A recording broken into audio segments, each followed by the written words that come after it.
भाई ये संतों का नाम धन क्या है? भगवान का नाम। अयोध्या में राम जय राम राम जय सीताराम, और अन्य तीर्थों में कहीं राधे कहीं कृष्ण तो कहीं जय माता की। तो बोले संतों का धन तो भगवान का नाम है। नारद जी फिर आपका किसने क्या चुरा लिया?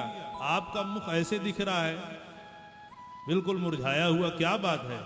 तब नारद जी बताना प्रारंभ करते हैं कि मैं पूरे संसार में सत्संग के लिए भ्रमण कर रहा था, मेरे को कहीं भी शांति नहीं मिली। तब मैंने सोचा चलो भैया तीर्थ में जाएं। जब संसार में शांति नहीं मिलती व्यक्ति तीर्थ में जाता है। चलो भैया अब घर में हमारा कोई काम धाम, कोई हमारा काम नहीं करता ना हमारा सुनता, अब वृंदावन में जाके रहेंगे अनिरुद्धाचार्य महाराज के आश्रम में। बोलिए राधे राधे। हैं? जब कोई नहीं सुनता तो ऐसा तो बोले मैं पूरे संसार में घूमा शांति नहीं मिली। बोला संतों के यहां जाना, तीर्थों में जाऊं। तो तीर्थ में गए, अनेक प्रकार के तीर्थ। कौन कौन से? कि पुष्करम चा प्रयागम चा काशीम गोदावरीम तथा हरिक्षेत्रम कुरुक्षेत्रम श्रीरंगम सेतु बंधनम। समस्त तीर्थों में मैं जो है भ्रमण किया, लेकिन मेरे मन को शांति नहीं मिली। तो मैंने कहा भैया अब कहां जाया जाए? अब संतों के यहां जाना चाहिए, क्योंकि तीर्थों की महिमा किससे है? संतों के कारण होती है। भाई हम तीर्थ जाएं इसलिए संतों का दर्शन अवश्य करना चाहिए। कई बड़े बड़े तीर्थ हम संत के नाम से ही जाते हैं। और तीर्थ इसलिए बना है भैया कि कोई ना कोई वहां यज्ञ हुआ, तपस्या हुआ, इससे वो तीर्थ बन गया। जैसे नमिसारण्य की भूमि है, वहां सब 1000 वर्ष का यज्ञ हुआ था। यही सूत जी सौनकादि ऋषियों ने मिलकर के किया था। ब्रह्मा जी का भेजा हुआ चक्र वहीं गिरा था आकर के, इसलिए वही किस स्थान का नाम जो नैमिषारण्य पड़ गया। ऐसे अनेक, कुरुक्षेत्र है वहां यज्ञ की भूमि है, वो भी बड़े बड़े यज्ञ हुए वहां। राजा कुरु जैसे वो यज्ञ करते थे वहां, इसलिए वो भूमि यज्ञ की भूमि के कारण तीर्थ हो गई। ऐसे कोई क्षेत्र ऐसे भी होते हैं जो तीर्थ नहीं है, लेकिन संत प्रकट हो जाए तो वो तीर्थ बन जाता है। बागेश्वर धाम देखिए, बागेश्वर धाम भैया कितना प्रसिद्ध तीर्थ है अभी की डेट में। धाम है बागेश्वर धाम। कोई कहीं जाए कि ना जाए, जाना चाहे या न जाना चाहे, लेकिन बागेश्वर धाम तो एक बार जाना ही चाहता है। हमारे देश के प्रधानमंत्री भी पहुंच गए, बोलिए राधे राधे। मोदी जी भी घूम आए, राष्ट्रपति जी भी घूम आई। हाँ, तो कितनी अद्भुत महिमा है ना हनुमान जी महाराज जी। तो तीर्थों की महिमा किससे होती है? संत के कारण। बोले मैं संतों के यहां गया, लेकिन संत के यहां जब गया तो नारद जी कहते हैं क्या देखा? पाखंड निरता संता। संत क्या हो गए? बड़े पाखंडी हो गए। कैसे पाखंडी? मतलब पाप पापस्य खंडाइति पाखंडा, जो पाप का ही एक खंड हो। मैंने एक बहुत बड़ा आश्रम बना हुआ था, बहुत बड़ा दिव्य भवन। मैंने जाके पूछा ये भवन किसका है, आश्रम किसका है?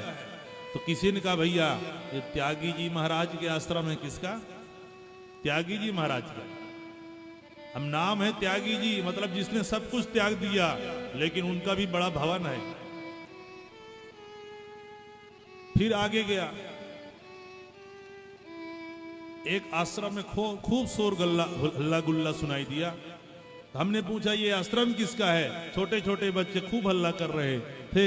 बोले मौनी बाबा का आश्रम है। नाम है किसका? मौनी बाबा, लेकिन खूब हल्ले शोर गुल्ला सुनाई दे रहा है। बोले भैया नारद जी का मूड खराब होते जा रहा है। बोले कैसा आश्रम है? जैसा नाम है वैसे गुण नहीं है, गुण भी उसके वैसे होने चाहिए। फिर आगे गए, छोटे छोटे बच्चे दिखाई दिए। पूछे भाई ये बच्चे किसके हैं? कह दिए ब्रह्मचारी जी महाराज के हैं। बोलिए राधे राधे।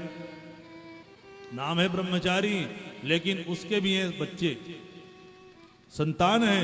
नारद जी कहे ये सब देखकर मेरा चित्त जो है बड़ा भ्रमित हो गया। मैं कहा अब तीर्थ सब बेकार हो गया है, चलो गृहस्थों के यहाँ जाया जाए।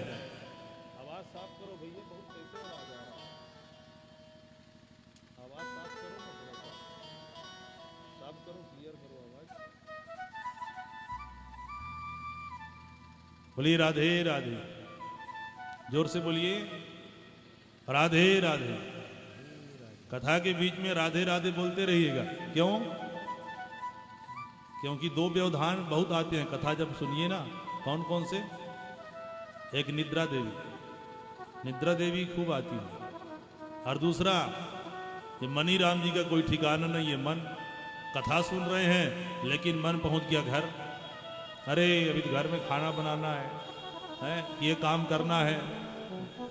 दुकान में पूरा दिन बैठे थे लेकिन नोटों की गड्डी को तो आज गिने ही नहीं, जाके वो भी गिनना है। बोलिए राधे राधे। तो मनी राम जी का भी कोई ठिकाना नहीं है। तो निद्रा आने ना पाए और मन कहीं जाने ना पाए, इन दोनों का एक ही उपाय, क्या? कहते रहिए राधे राधे। बोल इस प्रकार से जब मैंने देखा तो मैंने सोचा नारद जी बोले अब गृहस्थों के यहां जाना चाहिए, क्योंकि कोई सच्चा गृहस्थी यदि हो जाए, क्योंकि गृहस्थ जीवन भी कोई खराब नहीं है भैया। जरूरी नहीं है कि आप बाबा ही बनिए। गृहस्थ जीवन में रह के कोई सच्चा गृहस्थी हो गया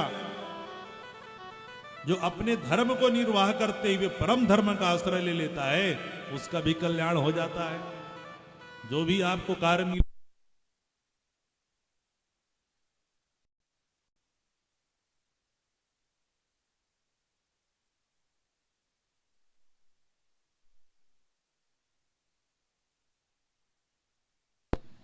राधे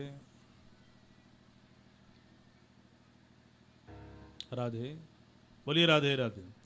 जो भी आपको कार्य मिला है, जो भी आपका धर्म है,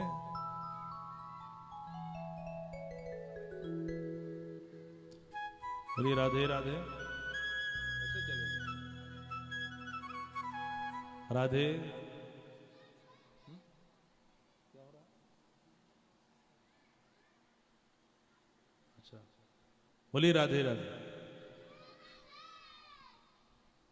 तो बोले जब गृहस्थों के यहां मैं गया,